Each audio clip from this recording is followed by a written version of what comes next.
If you are deciding not to vote next year, then you are part of the problem.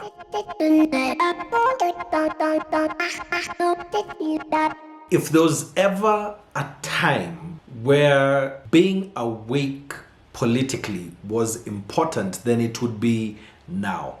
I think one of the things that I have noticed and seen and experienced a lot of is the fact that the people that we send to represent us in all political positions end up just thinking about themselves and serving their own interests instead of the people who sent them there. So it got me thinking, and I started wondering, what is it that makes people be like that, and what can we do as normal mwananchi to be able to change this? And it got me thinking about where we have come from as a country. We got independent in the 60s. In 1963, we actually were given the country back by the white man from Britain, and he said, you know, this is your country, have it back. But the truth of the matter is that we never really got our country back to the people themselves.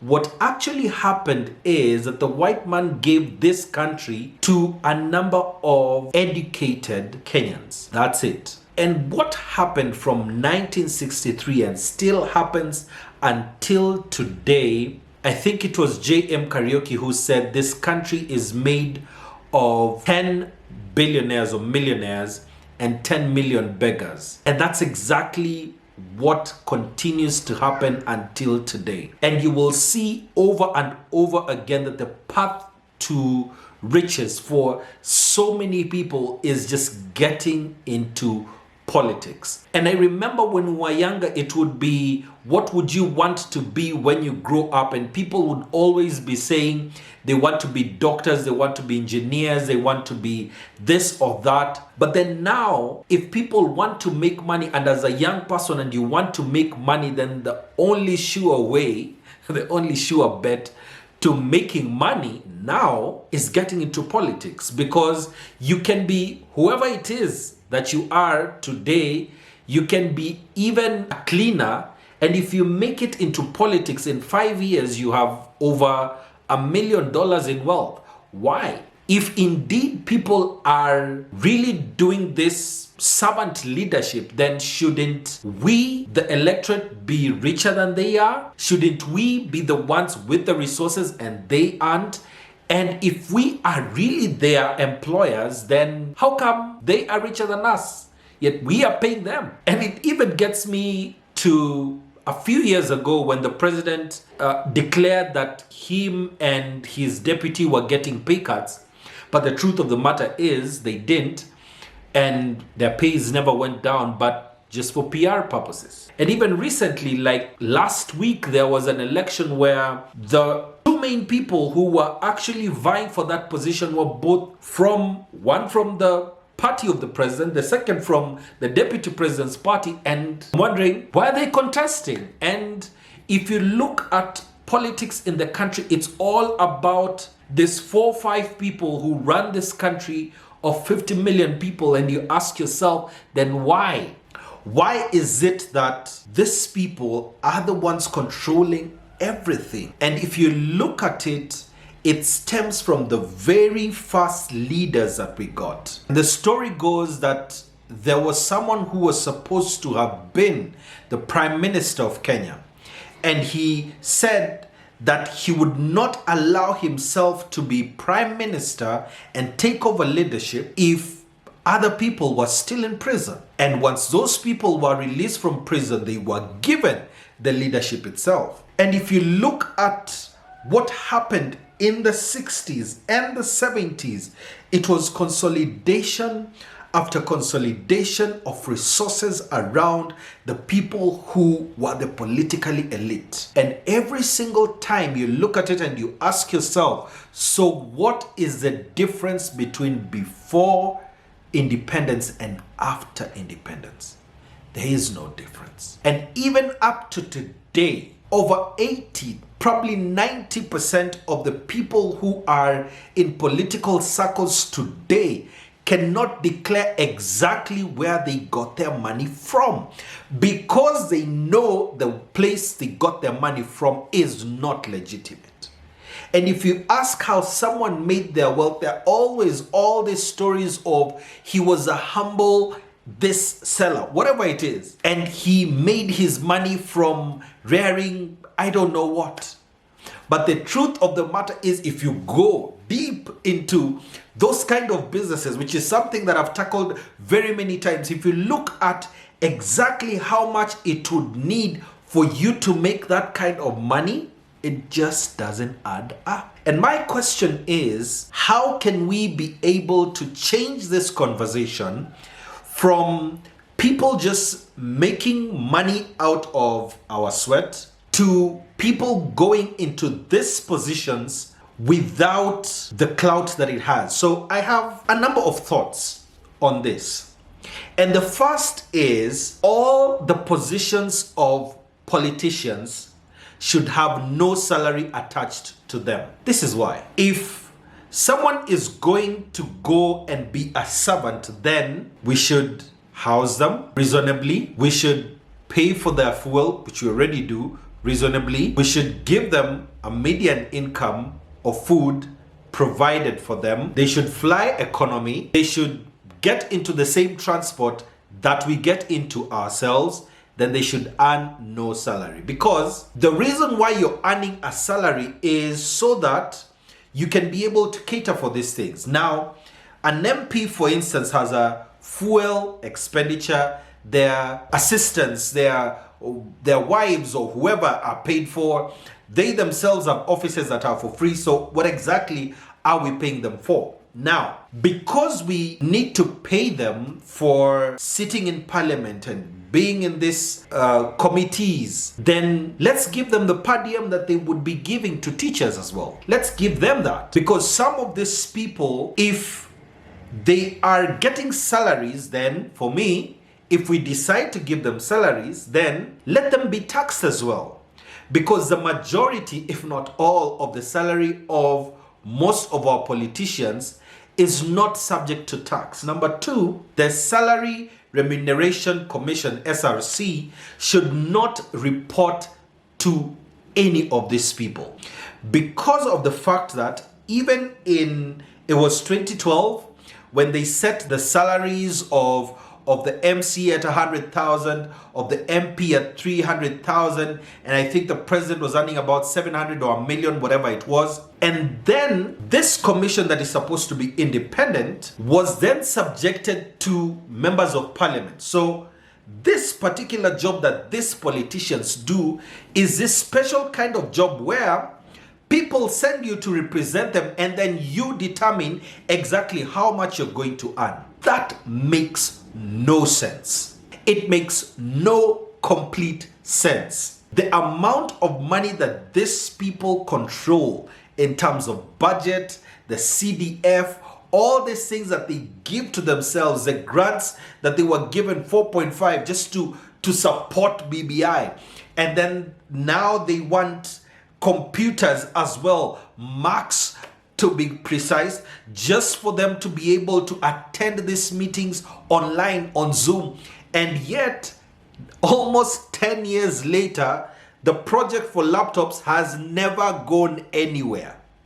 Stop giving them salaries. If you get a position, then the truth of the matter is that people should have the actual power to fire you or hire you. Now, recently, it's not really recent, it's some few years ago, the political parties bill that went into parliament actually said that taxpayers should pay for the campaigns of political parties. And depending on the size of your political party, that determined the amount of money that you can get. Now, you need to know that right now, taxpayers are already paying political parties for them to survive. Now, the second thing that has happened is, according to the Political Parties Act, or the law that makes political parties come out and be operational, it states that there needs to be a minimum number of people who support a political party for it, number one, to be registered, number two, to stay in operation, and number three, for it to be able to front people up for election. Now, just about 2 or 3 weeks ago, the political registrar, the registrar of political parties, actually told Kenyans finally that you can be able to check if you have been registered as a member of a political party. Now, I am a member of a political party, but on the system of political registrar, I am not registered under that party. I'm registered under a different party, which, number one, I had no idea it exists. Number two, I do not know who the leaders are, but it was registered in 2020. I was never consulted, but my details exist as a member of that party. Now, if I want, which I do, if I want to deregister from that political party, I have to write to that political party, which, remember, I do not know who leads it. I have never heard of it. This is the first time I'm hearing of it. And then I need to write to the director of the political parties or that tribunal and tell them, by the way, I don't want to be a member of this party. And then I get deregistered. But registering me for that party was so easy that I didn't even register for it, but I'm a member of that party. That's hogwash. Political parties need to be around ideologies. They need to be around ideas. They need to be around providing specific solutions to the problems that people have in the country, not briefcase things that are prepared. And what even irks me even more is that the reason why these political parties were registered last year is so that the founders, who are friends of some politicians in high places, can be able to get into any political vehicle they want when it comes to election. Because what is happening between now and 2022, when the elections are supposed to happen, is there will be, this person is the owner of this particular party, and this other person is in this party, and then there will be coalitions and mergers depending on how they want to divide this country.